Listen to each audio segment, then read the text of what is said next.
अस्सलाम वालेकुम वरहमतुल्लाहि वबरकातुह। दोस्तों, दुनिया के अंदर हर इंसान कामयाब होना चाहता है, चाहे वो किसी भी लाइन से हो। अगर कोई दुनियावी लाइन से है तो वो दुनिया के अंदर कामयाब होना चाहता है, इज्जत चाहता है, शोहरत चाहता है।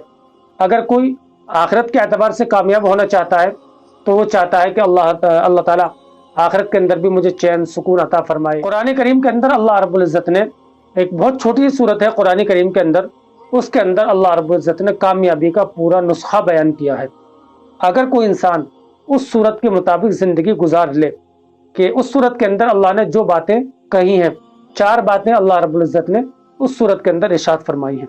अगर कोई इंसान उन 4 बातों के दायरे में रहकर जिंदगी गुजार ले, अल्लाह रब्बुल इज्जत उसे दुनिया में भी कामयाब करेगा और आखिरत में भी कामयाब करेगा। अल्लाह ताला उसे दुनिया में भी इज्जत से नवाजेगा, आखिरत में भी अल्लाह ताला उसे इज्जत से नवाजेगा। चलिए मैं आपको वो सूरत बताता हूँ। कुरान करीम के अंदर एक सूरत है, सूरह अस्र। पहले आयत के अंदर अल्लाह रब्बुल इज्जत इरशाद फरमाता है, वल अस्र, कसम है ज़माने की। ज़माने की कसम अल्लाह रब्बुल इज्जत ने खाई है और इसमें यह भी इशारा दिया है कि ज़माना इस चीज़ का गवाह है कि जिन लोगों ने मेरी नाफरमानी की है उन्होंने अजाब का मज़ा चखा है। जिन कौमों ने मेरी नाफरमानियाँ की है, मेरे भेजे हुए नबियों का इनकार किया है, मेरी किताबों का इनकार किया है, वो इस दुनिया में रहकर जलील हुए हैं, रुसवा हुए हैं। और ज़माना इस चीज़ का भी गवाह है कि जिन्होंने मेरे हुक्म के मुताबिक ज़िंदगी गुजारी है, मेरे नबियों की बात को माना है, मेरी किताबों की बात को माना है, वो जिन्होंने मेरे हुक्म के मुताबिक, मेरी फरमाबरदारी के मुताबिक ज़िंदगी गुजारी है, वो लोग दुनिया के अंदर कामयाब हुए हैं।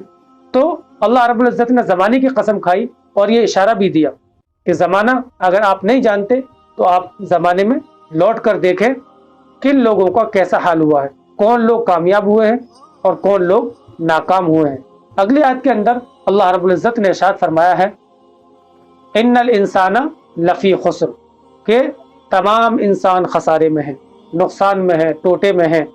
लेकिन अब अल्लाह रब्बुल इज्जत ने अगली आयत के अंदर इरशाद फरमाया कि कामयाब कौन लोग हैं। दुनिया के अंदर अगर कोई इंसान, अगर सारी दुनिया अल्लाह की नाफरमानी कर रही है तो अल्लाह फरमाता है इन्नल इंसान लफ़ी खुस्र, तमाम इंसान खसारे में है, नुकसान में है, घाटे में है। अल्लाह ने इरशाद फरमाया अगली आयत के अंदर, इल्लल्लज़ीना आमनू, के जो लोग ईमान लेकर आए। अल्लाह ने इन लोगों को नाकाम लोगों की लिस्ट से निकाल दिया। पहली आयत के अंदर इल्लल्लज़ीना आमनू, के जो लोग ईमान लेकर आए ये लोग कामयाब हैं। आगे अल्लाह ने फिर एक बात और इरशाद फरमाई, व अमिलुस सालिहाती, कि सिर्फ ईमान लाना काफ़ी नहीं है कि इंसान ईमान ले आए और अल्लाह की नाफरमानी करता रहे, अल्लाह के हुक्म को तोड़ता रहे, नबी के तरीके के मुताबिक ज़िंदगी न गुजारे, अल्लाह के नबी सल्लल्लाहु अलैहि वसल्लम की सुन्नतों को छोड़कर ज़िंदगी गुजारे। अल्लाह फरमा रहा है कि ऐसा नहीं, बल्कि ईमान लाने के बाद तुम्हें हमारे हुक्म के अंदर रहकर हमारी फर्माबरदारी करके ज़िंदगी गुजारनी होगी। तो ईमान लाने के बाद वामिलुस सालिहाती, नेक अमल भी करने पड़ेंगे। अगली आयत के अंदर अल्लाह रब्बुल इज्जत इरशाद फरमाता है, वतवासौ बिल हक़, कि ऐसा नहीं है कि सिर्फ ईमान ले आए और नेक अमल करते रहे और तुम्हारे गांव वाले, तुम्हारे बस्ती वाले, तुम्हारे पड़ोस वाले, तुम्हारे शहर वाले, ये सब के सब अल्लाह की नाफरमानियों में ज़िंदगी गुजारते रहे। बल्कि ईमान लाने के बाद में तुम्हारी ये जिम्मेदारी बनती है कि तुम खुद भी नेक अमल करो और दूसरे लोगों को भी हक़ की दावत दो, दूसरे लोगों को भी सही रास्ते पर चलाओ। जो लोग गलत रास्ते पर चल रहे हैं उन्हें बताओ, उन्हें समझाओ कि ये रास्ता गलत है, रास्ता सही वाला है, इस रास्ते के मुताबिक ज़िंदगी गुजारो तो तुम कामयाब होगे। आगे अल्लाह ने इरशाद फरमाया, वतवासौ बिस्सब्र, कि अब तुम्हें ईमान लाने के बाद में नेक अमल जब करोगे और लोगों को समझाओगे तो इस पर तुम्हें अपनी नफसानी ख्वाहिशात को भी कुचलना पड़ेगा। तुम्हारा दिल चाहेगा कि इस गुनाह को कर ले, तुम्हारा दिल चाहेगा कि ये काम अच्छा है, इसे कर ले, इसके अंदर मज़ा आएगा, लेकिन अल्लाह की नाफरमानी होगी तो तुम्हें अपनी ख्वाहिशात को भी कुचलना पड़ेगा। तुम्हारे ऊपर तकलीफ़ें भी आएंगी, परेशानियां भी आएंगी।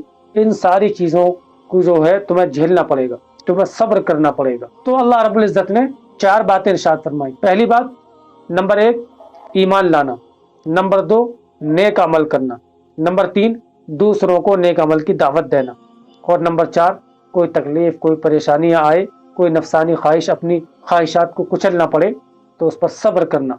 ये 4 अल्लाह रब्बुल इज्जत ने कामयाबी के नुस्खे बताए हैं। अगर कोई इंसान इन 4 चीज़ों के अंडर रहकर, 4 चीज़ों के मुताबिक ज़िंदगी गुजारेगा, अल्लाह रब्बुल इज्जत का वादा है कि अल्लाह ताला